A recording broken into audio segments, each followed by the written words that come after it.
Você está sintonizado na Estação Sombria FM, onde a chuva nunca para e as estradas nunca terminam. A história dessa noite chega pelo chiado até você. Então relaxe, ouça com atenção e não olhe pelo retrovisor. Sei que vocês usam este vídeo para adormecer, então antes disso, curtam o vídeo e inscrevam-se no canal. Aliás, de onde vocês são e que horas estão assistindo agora? Acomodem-se e relaxem.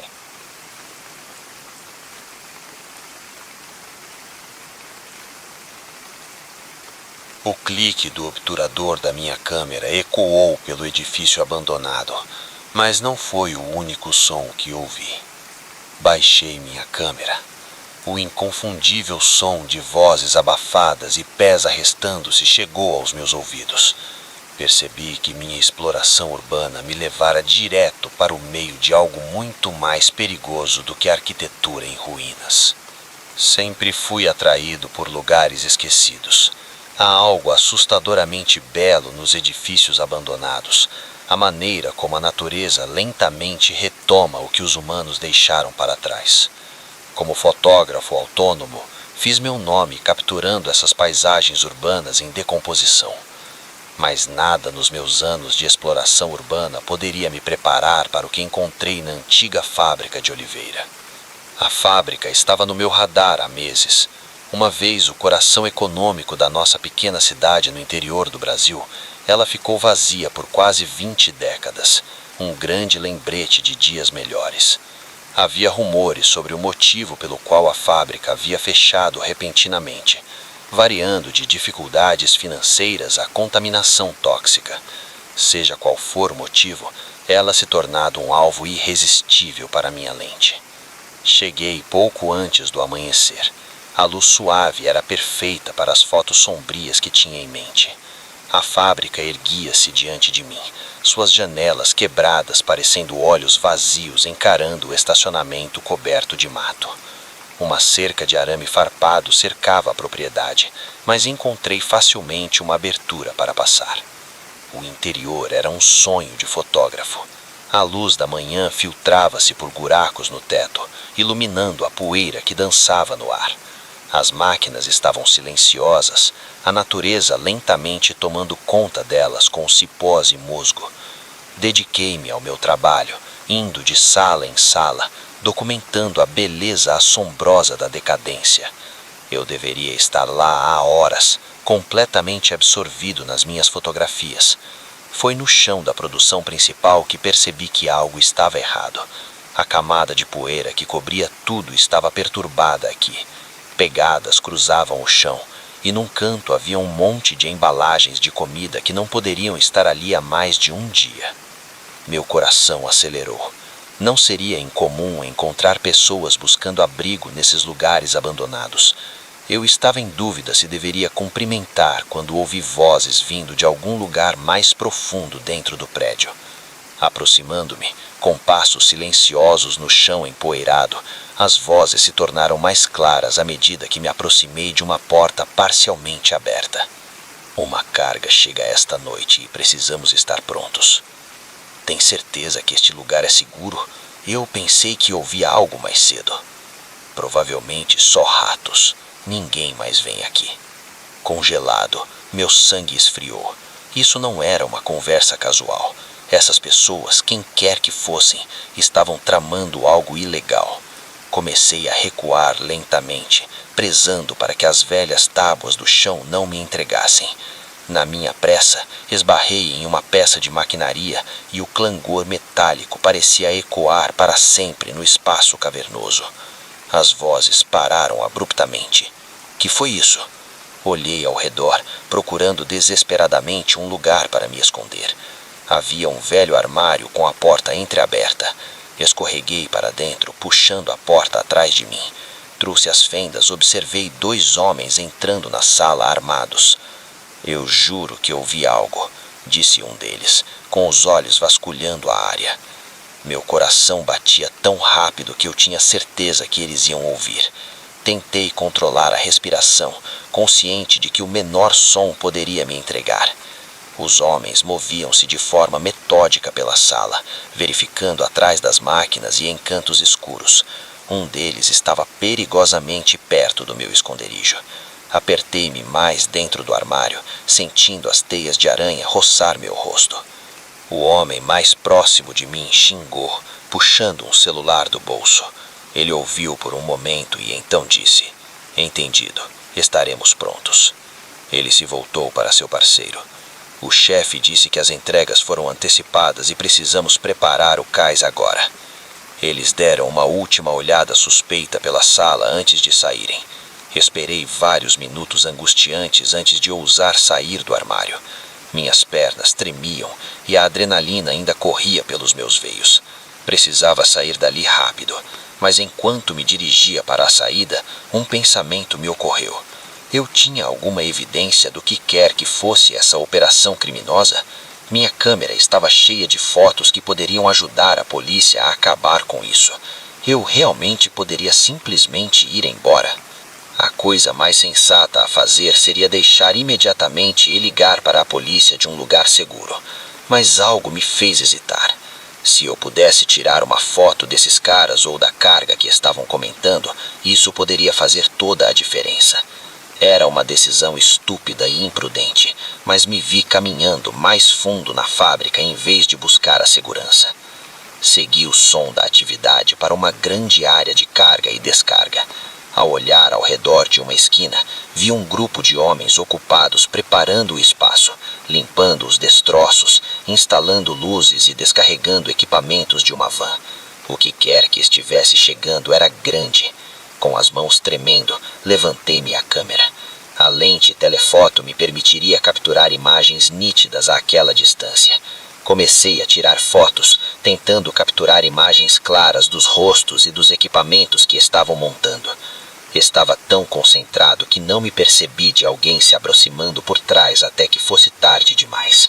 Uma mão agarrou meu ombro e me girou. Enfrentei um homem corpudo com olhos frios e raivosos.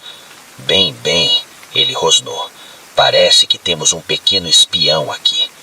Antes que eu pudesse reagir, ele arrancou a câmera das minhas mãos.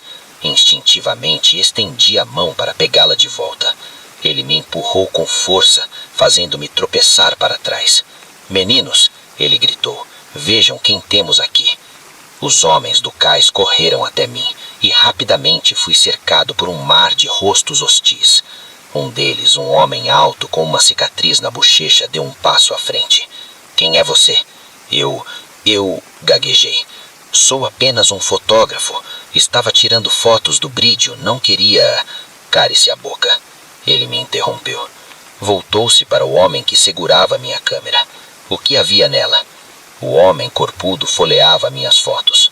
Muitas fotos artísticas, mas também algumas fotos claras de nossa operação. Este cara trabalhou árduo. A expressão do homem cicatrizado escureceu. "Você viu demais, amigo, o que é uma pena para você." Minha mente corria, buscando uma maneira de escapar desse nosadelo.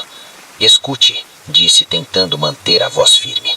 "Eu não sei o que está acontecendo aqui e não quero saber. Deixe-me sair e eu vou deletar as fotos e vocês nunca mais me verão."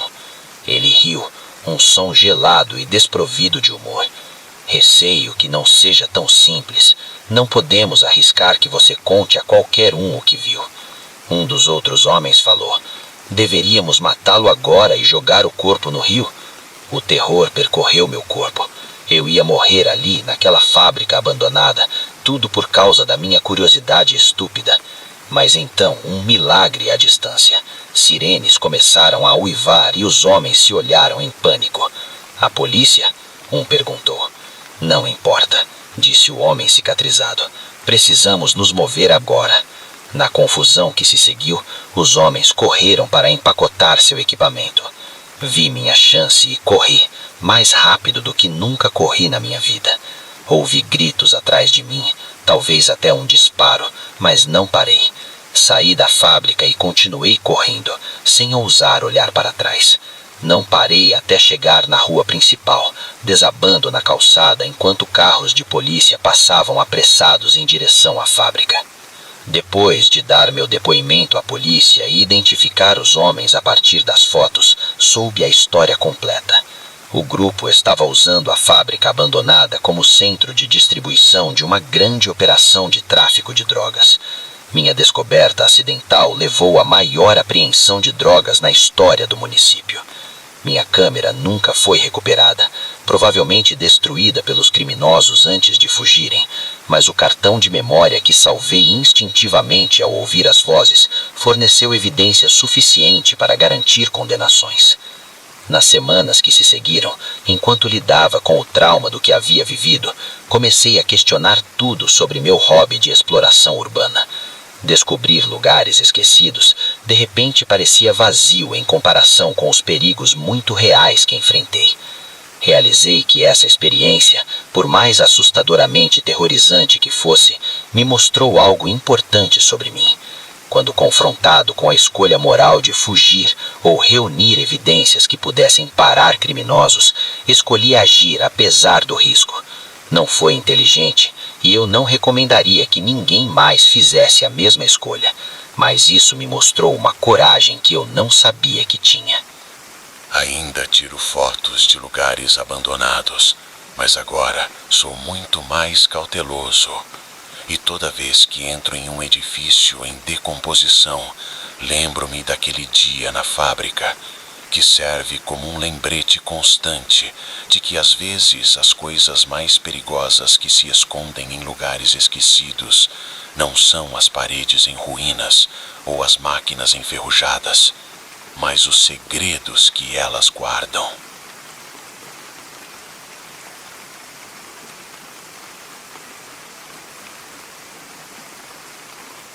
Aquela primeira explosão destruiu mais do que o silêncio da noite. Quebrou nossa sensação de segurança, transformando o que deveria ser um fim de semana divertido em uma luta desesperada pela sobrevivência. Enquanto me encolhia com meus amigos na escuridão, percebi que os verdadeiros predadores naquela floresta caminhavam sobre 2 pernas, não 4. Éramos 5. Eu, meu melhor amigo Lucas, sua namorada Ana e nossos colegas de faculdade, Bruno e Carla. Havíamos planejado essa viagem por meses, ansiosos para escapar da cidade e passar alguns dias caminhando, pescando e desfrutando da natureza. Escolhemos um acampamento remoto no Parque Nacional, a cerca de 4 horas de carro de casa. As vistas eram de tirar o fôlego, longe dos campings lotados e perto da civilização. Montamos nossas barracas e coletamos lenha para a fogueira. O ar estava cheio de risadas e da empolgação da aventura. Os primeiros 2 dias foram tudo o que esperávamos. Caminhamos por trilhas que serpenteavam por florestas densas e ao longo de riachos cristalinos. Vimos cervos, uma família de guaxinins e até avistamos um urso negro à distância. À noite, sentamos ao redor da fogueira, assando marshmallows e compartilhando histórias sob um céu repleto de estrelas. Foi na 3ª noite que tudo mudou. Estávamos sentados ao redor da fogueira, passando uma garrafa de uísque e tentando superar uns aos outros com histórias de fantasmas cada vez mais absurdas. Lucas acabara de terminar de contar um conto particularmente macabro quando ouvimos um galho estalar na escuridão além do nosso acampamento. Provavelmente é um cervo, comentou Bruno, mas havia um tom em sua voz que traía seu desconforto. Por um momento, tudo o que podíamos ouvir era o crepitar do fogo e o suave farfalhar das folhas na brisa. E então, o som inconfundível de passos pesados se movendo com um propósito. "Oi!" gritei, tentando manter a voz firme. "Tem alguém aí?" Não houve resposta, apenas mais passos se aproximando. Agora Lucas se levantou e pegou uma lanterna. "Vou verificar", disse. "Você está louco?" Ana sussurrou, segurando seu braço. "E se for um urso?" "Os ursos não andam assim", respondeu Lucas, mas eu podia ver a dúvida em seus olhos. Antes que pudéssemos discutir mais, uma figura emergiu da escuridão na borda da luz de nossa fogueira.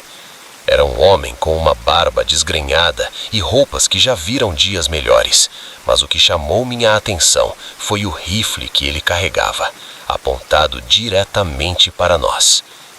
Bem, bem, ele sorriu cruelmente, torcendo os lábios. Parece que temos alguns turistas prontos para uma pequena aventura. Como se isso fosse um sinal, mais 2 homens apareceram na luz de nossa fogueira. Ambos armados. Meu coração batia tão forte que imaginei que ia explodir do meu peito. Escutem, tentei manter a voz calma. Não queremos problemas. Se esta é sua terra, pedimos desculpas. Vamos arrumar nossas coisas e sair agora mesmo. O homem barbudo, claramente o líder, riu, um som áspero que me provocou arrepios. Vocês não vão a lugar nenhum. Olha, temos vigiado vocês. Todo esse equipamento de camping chique, os carros bonitos que vocês dirigem, aposto que tem todo tipo de coisa valiosa nessas barracas. Vi Lucas se preparando para fazer algo estúpido. Lancei-lhe um olhar de advertência, implorando silenciosamente para que não fizesse movimentos bruscos. Levem o que quiserem, disse Ana, com a voz trêmula. O homem barbudo, claramente o líder, parecia considerar isso por um momento, então acenou para seus companheiros. Eles começaram a vasculhar as barracas, pegando qualquer coisa de valor, enquanto o líder mantinha seu rifle apontado para nós. Vazem seus bolsos, relógios, carteiras, celulares, tudo. Com as mãos trêmulas, obedecemos. Uma onda de raiva me invadiu ao vê-los colocar nossos pertences nos bolsos, mas sabia que resistir apenas tornaria tudo pior. Depois que terminaram de revirar nosso equipamento, o líder falou novamente. Certo, aqui está o que vai acontecer. Vocês vão começar a andar naquela direção. Ele apontou para uma trilha escura que levava mais fundo na floresta. Não tentem correr, não tentem fazer de heróis, apenas andem. Meu sangue gelou. Eles não estavam nos roubando apenas, estavam nos levando para algum lugar e eu tinha uma sensação ruim de que não voltaríamos. Tentei desesperadamente pensar em uma forma de escapar, mas com armas em nossas costas e o terreno desconhecido ao nosso redor, nossas opções eram limitadas. Havíamos caminhado por cerca de 10 minutos quando aconteceu. Bruno, que estava na parte de trás do grupo, tropeçou e caiu. Na confusão que se seguiu, Lucas viu uma oportunidade e atacou o mais próximo, derrubando-o no chão. "Corra!" gritou, e tudo explodiu em caos. Ana gritou e Carla saiu correndo em direção à floresta. Hesitei por um segundo, dividido entre correr e ajudar Lucas. Foi então que o primeiro tiro foi disparado. O clarão do cano iluminou a noite, seguido do grito de dor de Lucas. Isso decidiu tudo. Agarrando a mão de Ana, corremos pela vegetação, sem nos importar com os galhos batendo em nossos rostos. Atrás de nós, mais tiros ecoaram pela floresta. Corremos até que nossos pulmões arderam e nossas pernas pareciam chumbo. Finalmente, nos escondemos atrás de uma árvore caída. Enquanto estávamos lá, ofegantes, a realidade de nossa situação começou a se instalar. Estávamos perdidos na floresta no meio da noite, sendo caçados por homens armados, e não tínhamos ideia do que havia acontecido com nossos amigos. "Precisamos encontrar ajuda", sussurrou Ana com a voz rouca. Concordei, tentando pensar através do pânico que obscurecia minha mente. Passamos por uma estação de guardas florestais a caminho de aqui. Não cansa de estar a mais de algumas milhas daqui. "Mas em que direção?" perguntou Ana, e eu podia ouvir o desespero em sua voz. Olhei para o céu, procurando pela estrela norte como meu pai me ensinou anos atrás. Movemo-nos tão rápido e silenciosamente quanto podíamos pela floresta escura. Cada galho que estalava nos fazia congelar. Cada som distante nos fazia procurar abrigo. A adrenalina corria em nossas veias, nos mantendo em movimento, mas eu sabia que não podíamos continuar assim para sempre. Depois de o que pareciam horas, avistamos uma luz fraca à distância. A esperança cresceu dentro de mim, me dando um segundo ânimo. Mas à medida que nos aproximávamos, meu coração despencou. Não era a estação de guardas florestais, era uma pequena cabana aninhada numa clareira. Hesitei, sabendo que poderia ser onde aqueles homens moravam, mas estávamos exaustos, perdidos e sem opções. Temos que tentar, disse. Aproximamo-nos cautelosamente. A cabana parecia bem cuidada, com uma caminhonete pasteada do lado de fora. Respirei fundo e bati na porta. Por um longo momento, não houve resposta. Então, ouvimos movimento dentro e a porta se abriu, revelando um homem mais velho com o rosto marcado pelo tempo e olhos gentis. Ele olhou para nosso aspecto desgrenhado com uma sobrancelha levantada. As palavras saíram de mim em um turbilhão. O acampamento, os homens armados, nossos amigos. Enquanto falava, a expressão do homem se tornava cada vez mais séria. Entrem, disse finalmente, abrindo a porta mais para o lado. Sou João, por sinal. Sou um ex-guarda florestal. Ao entrarmos no calor da cabana, senti o primeiro lampejo de esperança desde que esse nesadelo começou. João imediatamente ligou seu rádio e chamou por ajuda. Eu conheço esta floresta como a palma da minha mão e sei sobre os homens que vocês encontraram. Eles têm causado problemas por aqui há muitos anos. Nas horas seguintes, enquanto esperávamos a ajuda chegar, João nos manteve calmos com xícaras de café forte e histórias de seus anos como guarda florestal. Quando ouvimos o som de helicópteros se aproximando, pensei que poderia chorar de alívio. Guardas florestais e policiais estaduais invadiram a área. Encontraram Carla escondida numa árvore oca, assustada mas ilesa. Bruno tinha um grande hematoma na cabeça, mas estava bem. Lucas tinha sido baleado no ombro, mas o ferimento não era ameaçador à vida. Quando fomos resgatados, ele já estava sendo transportado de helicóptero para um hospital próximo. Quanto aos homens que nos atacaram, foram capturados tentando fugir da área. Aconteceu que eram buscados por uma série de ataques semelhantes a campistas em 3 estados. Nos dias e semanas que se seguiram, enquanto dávamos depoimentos e comparecíamos ao tribunal, me vi lidando com as consequências de nosso tormento. O medo persistia, fazendo-me pular a ruídos inesperados e olhar para estranhos com desconfiança. Mas havia algo mais também, uma nova apreciação pela vida, pela amizade, pela bondade de estranhos como João. Eu ainda vou acampar, mas agora, toda vez que sento ao redor de uma fogueira com amigos, estou bem ciente de quão preciosos esses momentos são.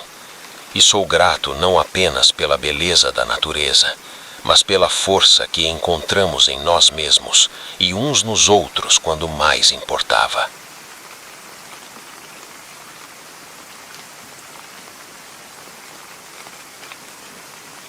Está acordado ainda? Se sim, comente estação para mostrar que ainda está aqui.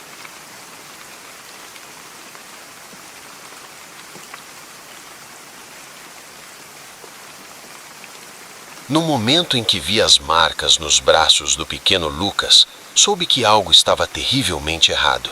Minha descoberta desvendaria uma teia de corrupção mais profunda do que eu poderia imaginar, transformando meu tranquilo turno noturno no Hospital Central de Vila Nova em um perigoso jogo de gato e rato.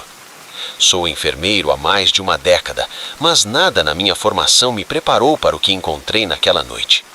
Era uma típica noite de terça-feira no nosso hospital de cidade pequena. A sala de emergência estava calma, apenas os ferimentos leves e exames de rotina habituais. Eu estava quase no meio do meu turno quando a ambulância trouxe Lucas Almeida, um menino de 7 anos com um braço quebrado. À primeira vista parecia algo simples. Crianças quebram ossos o tempo todo, mas ao ajudar o médico a examinar Lucas, notei os sinais claros de abuso.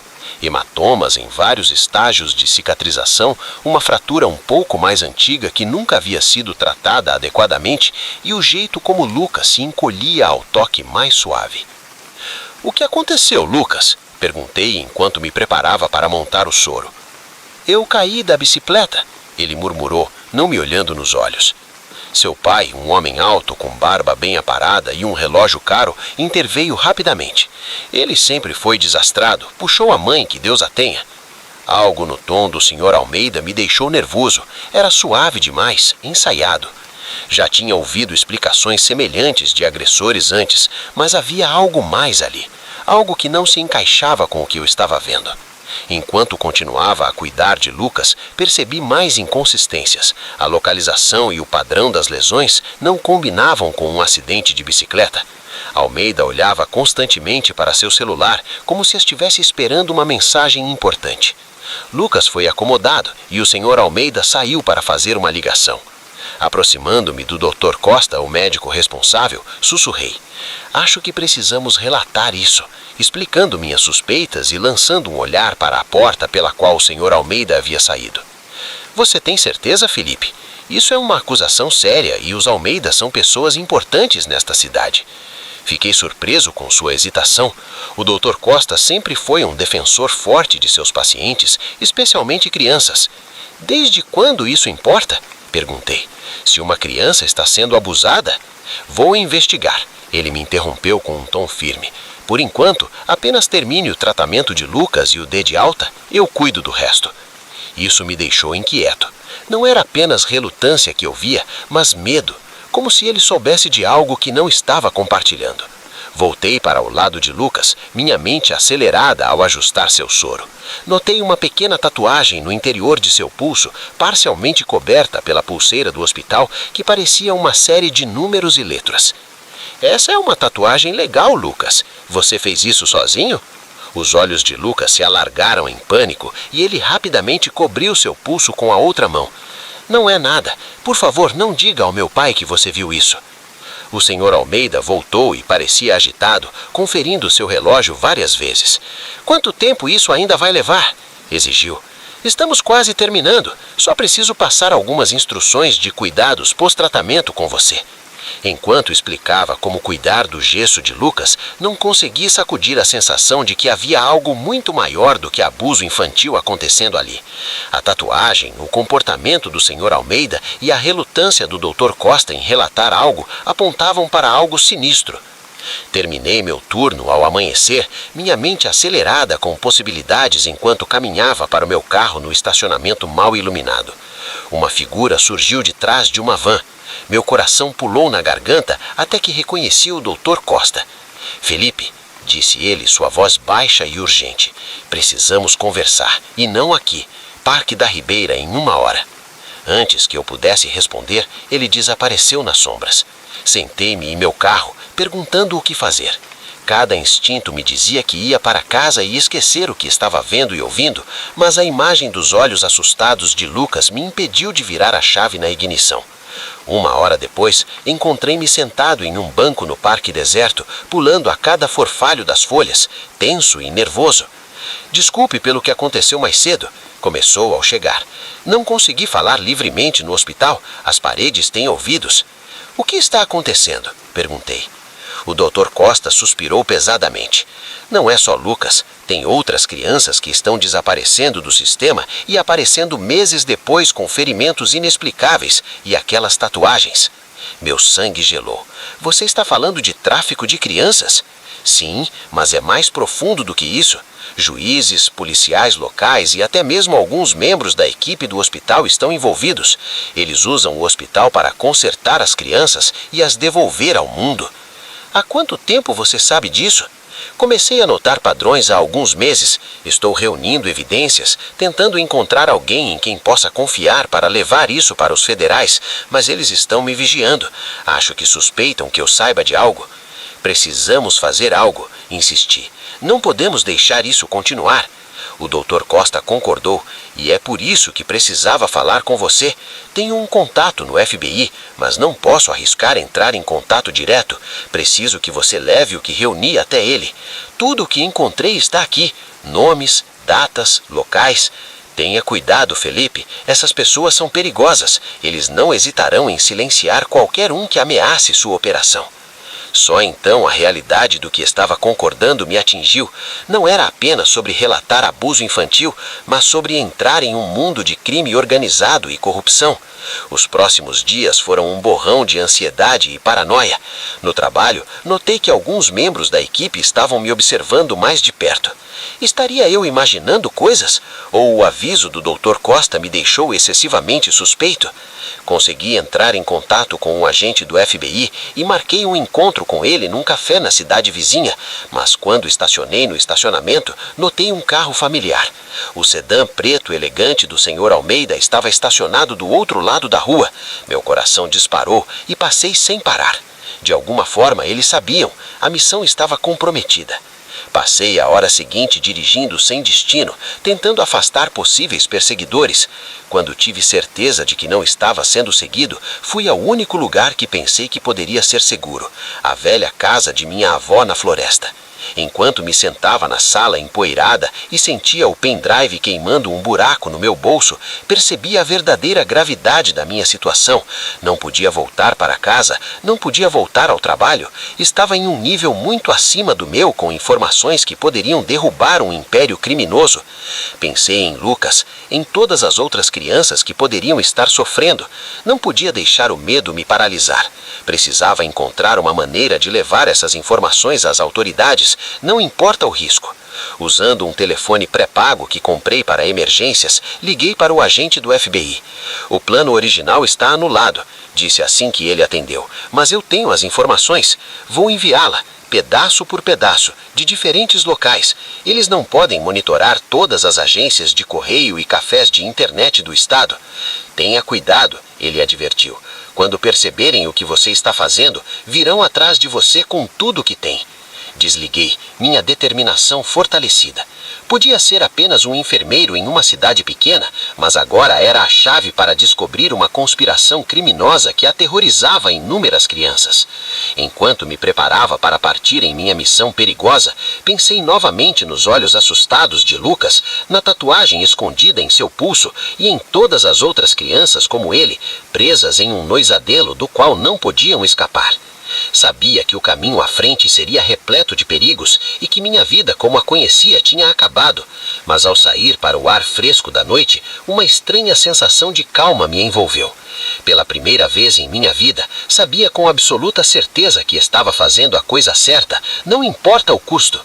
A pessoa que começou essa jornada parecia de uma vida atrás e agora estava embarcando em um novo caminho que testaria cada grama de coragem e resiliência que possuía, mas estava pronto. Por Lucas, por todas as crianças, eu veria isso até o fim.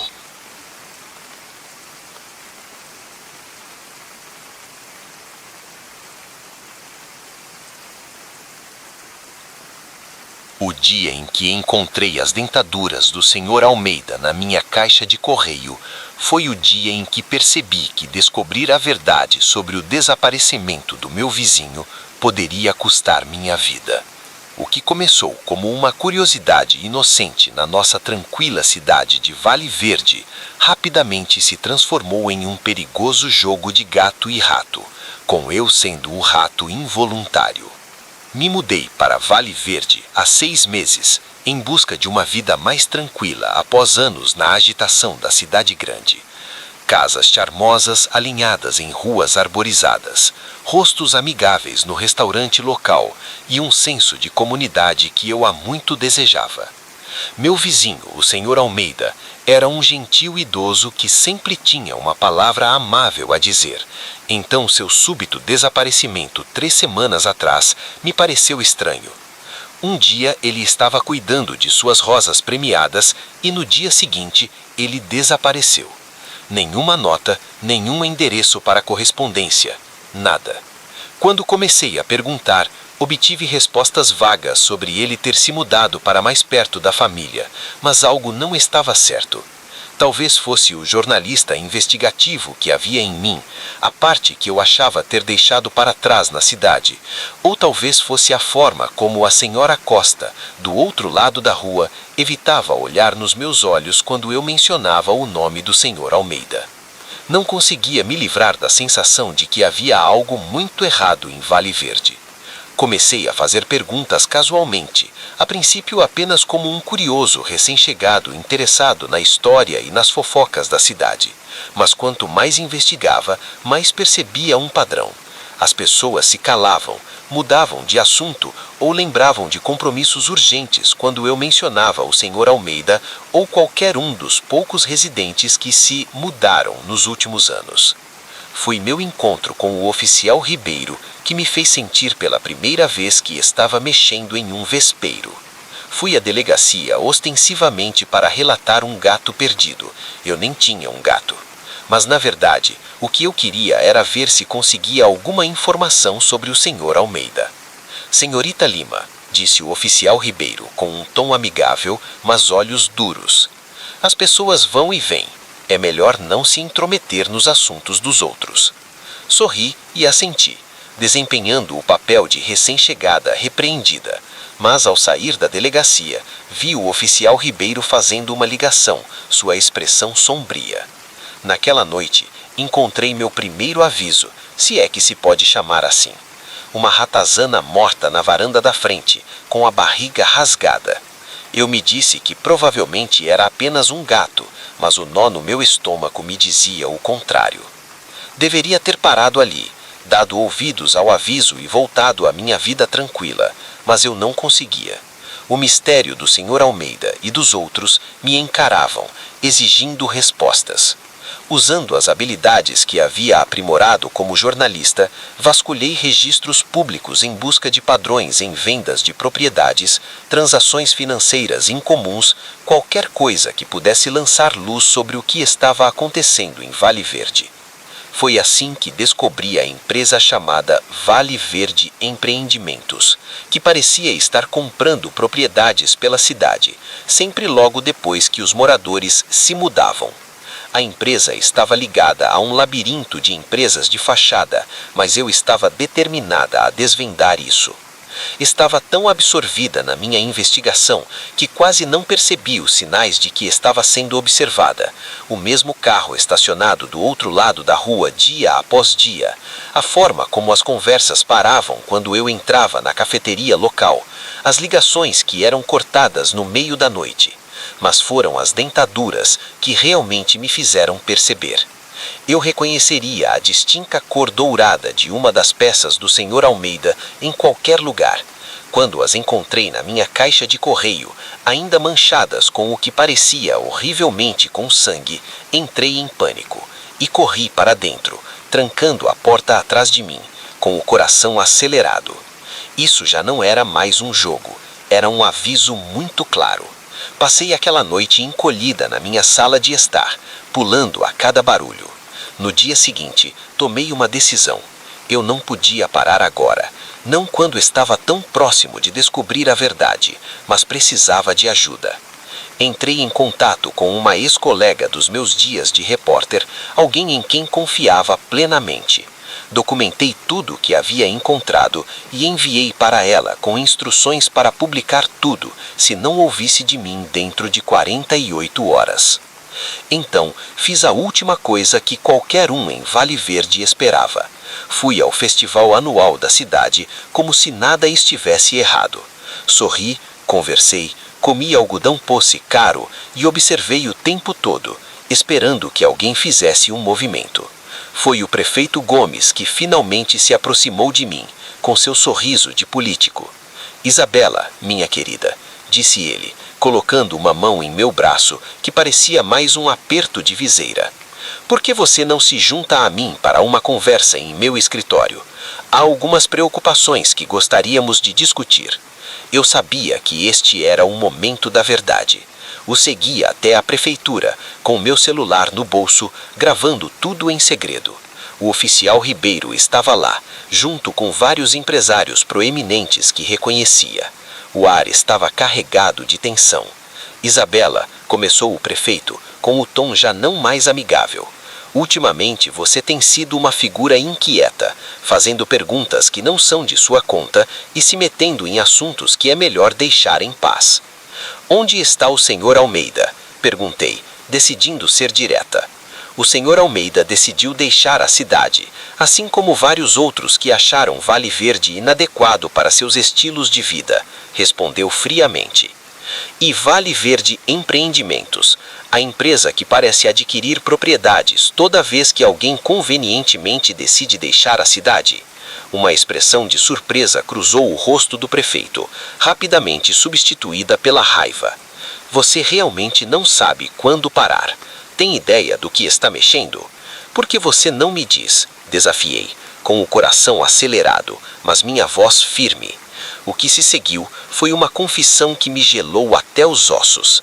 Vale Verde não era apenas uma cidade pitoresca, era o centro de uma vasta operação que lavava milhões em dinheiro de tráfico através de negócios imobiliários e locais. Aqueles que descobriam a verdade ou se recusavam a seguir a linha, como o senhor Almeida, eram dada a opção de deixar a cidade e manter a boca fechada ou enfrentar as consequências. Isabela, concluiu o prefeito, seu tom já não mais amigável, você tem uma decisão a tomar. A ameaça pairou no ar, não dita, mas clara. Respirei fundo, pesando minhas opções, e sorri, colocando minha mão no bolso. Em vez de uma arma, tirei meu celular. Eu tenho uma terceira opção, disse em uma voz surpreendentemente calma. Essa conversa foi gravada e transferida para um servidor seguro. Se alguma coisa acontecer comigo, será tornada pública, junto com toda a prova que coletei nas últimas semanas. A sala entrou em caos. As acusações voaram. Vozes se elevaram em raiva e pânico. No meio do tumulto, saí com as pernas trêmulas, mas com uma determinação inabalável. Gostaria de poder dizer que este foi o final feliz da história, que os bandidos foram presos, que a justiça foi feita e que Vale Verde voltou a ser a cidade idílica que acreditava ser quando me mudei para lá. Mas a vida real raramente é tão simples. A verdade eventualmente veio à tona. A gravação, combinada com as provas que eu havia reunido, foi suficiente para iniciar uma investigação federal. Mas cidades pequenas têm memórias longas, e nem todo mundo acreditou na verdade, mesmo diante de provas inegáveis. Muitas pessoas me culparam por destruir seu modo de vida ao expor segredos há muito enterrados. Voltei para a cidade que pensei ter deixado para trás para sempre, mas levo Vale Verde comigo em muitas maneiras. As lições que aprendi lá sobre corrupção, sobre as máscaras que as pessoas usam, sobre a coragem necessária para defender a verdade, ficarão comigo para sempre. Às vezes, tarde da noite, ainda penso no senhor Almeida e nos outros. Espero que um dia eles recebam justiça, e espero que minhas ações, por mais tumultuosas que sejam suas consequências, tenham desempenhado um pequeno papel em tornar isso possível. Vale Verde me prometeu um refúgio, uma nova começo, um pedaço do sonho americano. Nada disso se revelou verdadeiro. Mas ao descobrir seus segredos sombrios, encontrei uma parte de mim que achei ter perdido, a parte que se recusa a desviar o olhar para a injustiça, não importa o custo pessoal. E no final, isso vale mais do que qualquer pedaço de ouro tolo poderia valer.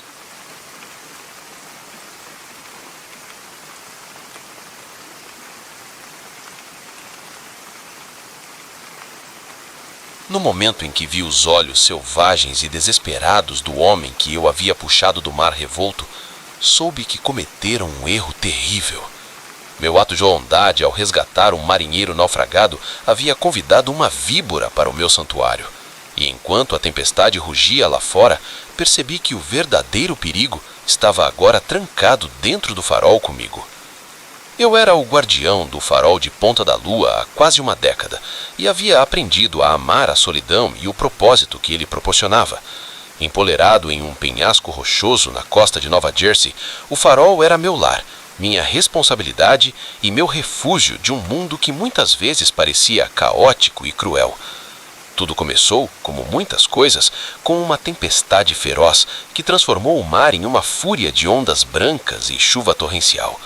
Eu havia garantido que tudo estivesse seguro do lado de fora, verificado o gerador e me acomodado para uma longa noite, para garantir que a luz permanecesse acesa, um farol de esperança e aviso para quaisquer navios pegos na tempestade. Era quase meia-noite quando o vi, um brilho vermelho intenso contra o céu escuro a não mais de meia milha de distância. Meu coração disparou enquanto pegava meus binóculos e olhava na escuridão, brevemente iluminada por relâmpagos. Vi um pequeno barco sendo impiedosamente lançado de um lado para o outro pelas ondas, e agarrado a ele estava uma figura solitária. Não hesitei, estava preparado para isso e sabia qual era o protocolo. Chamei imediatamente a guarda costeira, mas sabia que levaria pelo menos 1 hora para que chegassem até nós naquela tempestade. Vestindo meu traje de mau tempo, corri para o galpão de barcos e lancei o barco de resgate. No momento em que deixei a enseada protegida, a força total da tempestade me atingiu. As ondas se chocaram contra a proa, o vento uivou em meus ouvidos e a chuva gelada picou meu rosto, mas continuei em frente. Ao me aproximar do barco encalhado, consegui ver o homem mais claramente. Ele era mais jovem do que eu esperava, provavelmente na casa dos 30 anos, com cabelos escuros e desgrenhados colados ao rosto pela chuva. Seus olhos estavam arregalados de medo e desespero. "Segure-se!" gritei sobre o rugido da tempestade. "Vou jogar uma corda!" Demorou 3 tentativas antes que ele conseguisse agarrar a corda com uma força desesperada. Ele se puxou para dentro do meu barco e eu o ajudei a subir a bordo. Ele desabou no fundo do barco, tossindo e ofegando, agradecendo entre os respiros difíceis. "Achei que estava acabado para mim", murmurou. A viagem de volta para o farol foi árdua, mas o senso de alívio por ter salvado uma vida me animou. Quando finalmente chegamos à costa, ajudei o homem a entrar na cozinha, envolvendo-o em cobertores e colocando uma caneca de café quente em suas mãos trêmulas. "Sou Lucas", disse, finalmente me apresentando. "Qual é o seu nome? O que aconteceu lá fora?" Ele me olhou, e por um momento vi um brilho em seus olhos, algo que fez meu sangue correr frio, mas desapareceu tão rapidamente que me convenci de que havia imaginado. "Renan", disse ele, "meu nome é Renan, e você não iria acreditar em mim se eu contasse." Eu deveria ter pressionado mais, percebido como seus olhos vasculhavam a sala, avaliando as saídas, procurando qualquer coisa que pudesse ser usado como arma, mas estava cansado do resgate e minha guarda estava baixa na segurança do meu farol. "Bem, Renan", disse, "a guarda costeira está a caminho e deve chegar dentro de 1 hora para te levar a um hospital para ser examinado." Foi então que tudo mudou. O comportamento de Renan mudou instantaneamente. A gratidão em seus olhos foi substituída por um olhar colo e rasgo. "Receio que isso não será possível, Lucas. Eu não posso deixar a guarda costeira me encontrar, ou qualquer outra pessoa." Antes que eu pudesse reagir, ele estava de pé, o cobertor caindo para revelar uma arma escondida em sua cintura. "Então", continuou, todo o pretexto de ser um sobrevivente agradecido desaparecido, "você vai ligar para a guarda costeira e dizer que foi um falso alarme, e você vai me ajudar a descobrir como sair desta maldita rocha sem ser detectado." Minha mente lutava para acompanhar enquanto passava de salvador para refém em questão de minutos. "Quem é você?" perguntei, com medo. "O que você quer?" Renan riu, um som ráspido que me fez arrepiar. "Quem eu sou não importa. O que importa é que sou um homem sem nada a perder e tudo a ganhar em desaparecer. E você, meu amigo, vai me ajudar a fazer exatamente isso." As próximas horas foram um borrão de tensão e medo. Fiz a ligação para a guarda costeira, odiando a mim mesmo por cada mentira que saía de minha boca. Renan vasculhou o farol por tudo o que pudesse ajudá-lo a escapar. Enquanto isso, minha mente estava à beira de uma solução para sair deste maldito pesadelo. "Deve haver uma maneira de sair desta maldita ilha", gritou, caminhando pela pequena sala como um animal enjaulado. Tentando manter minha voz calma, respondi: "Não até o barco de suprimentos chegar na próxima semana, a menos que você queira tentar nadar até a costa." Ele virou-se para me encarar, seus olhos ardendo. "Você está mentindo. Deve haver outra maneira. Um rádio, um barco escondido, algo." Balancei a cabeça. "Isto é um farol, não uma marina." O barco de resgate em que você chegou é o único aqui e não foi desenhado para longas viagens. Ele levantou a arma, pressionando-a contra minha testa. Então, talvez eu não precise mais de você. Talvez eu deva arriscar tudo sozinho. Fechei os olhos, certo de que este era o fim. Mas então um som cortou a tensão. O duro e ressonante apito de um navio. Pela janela, apesar da tempestade, conseguimos ver o contorno de um grande cargueiro passando perigosamente perto das rochas. É isso, Renan disse, um sorriso maníaco se espalhando por seu rosto. Você vai sinalizar aquele navio e dizer que tem um homem ferido que precisa de evacuação imediata. Eu não posso fazer isso, protestei. É muito perigoso para eles tentarem um resgate nessas condições. Você vai fazer isso, ou eu vou te matar, foi a resposta de Renan. Com o coração pesado, fui até o rádio, mas ao alcançar o transmissor, uma ideia me ocorreu, uma ideia desesperada e perigosa. Comecei a enviar o sinal, mas não o que Renan havia pedido. Em vez disso, usei um antigo código de emergência que qualquer marinheiro experiente reconheceria como um aviso de perigo iminente. O que você disse para eles? Renan demandou, sua voz soando em pânico. Exatamente o que você pediu. Menti, orando para que ele não percebesse meu engano. O apito do navio soou novamente, desta vez em um padrão específico. Eles haviam recebido minha mensagem e entenderam. Eles estavam alertando as autoridades. Renan deve ter percebido que algo estava errado e se lançou para o rádio, mas eu estava preparado. Desviei de sua mão e corri para as escadas, subindo 2 degraus a cada vez enquanto corria para o topo do farol. Eu podia ouvi-lo atrás de mim, seus passos ecoando na escada estreita. E rompi na galeria que circundava a grande lente, o vento quase me derrubando. Renan apareceu segundos depois, sua arma apontada para mim, seu rosto contorcido de raiva. Acabou, resnou. Você não tem para onde ir. Mas ele estava errado. Com o vento soprando ao nosso redor, vi outra luz no horizonte. A guarda costeira havia chegado.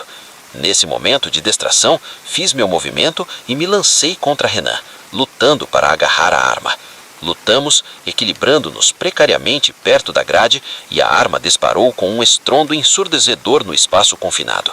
Senti uma dor aguda no meu ombro, mas a adrenalina me manteve lutando. Com um último esforço, consegui arrancar a arma das mãos de Renan e ela fluiu pela grade, desaparecendo no mar revolto abaixo. Minutos depois, os oficiais da guarda costeira invadiram o farol. Renan foi levado sob custódia e eu fui apressado para o continente para receber tratamento médico. Nos dias que se seguiram, aprendi a história completa. Renan era um fugitivo procurado por uma série de assaltos violentos em 3 estados. Ele havia roubado o barco em uma desesperada tentativa de fugir do país. Enquanto me recuperava no hospital, meus pensamentos voltaram para aquela noite, para o momento em que vi o sinaleiro e tomei a decisão de lançar um resgate. Agi movido por compaixão, por uma profunda crença no valor de cada vida humana. Me arrependi? Nos meus momentos mais sombrios, quando a dor no meu ombro aumentava ou pesadelos me acordavam, eu me perguntava. Mas então me lembrei do motivo por que me tornei um faroleiro em primeiro lugar. Para ser um farol de esperança, um guia em águas traiçoeiras. Voltei ao meu farol assim que pude. Na minha primeira noite de volta, enquanto assistia o feixe cortar o escuro, senti um renovado senso de propósito. Sim, a confiança pode ser traída, mas eu não podia deixar que isso mudasse quem eu era. O farol permanecia forte como sempre, e eu estaria com ele, pronto para iluminar o caminho para aqueles que precisavam, não importa a tempestade.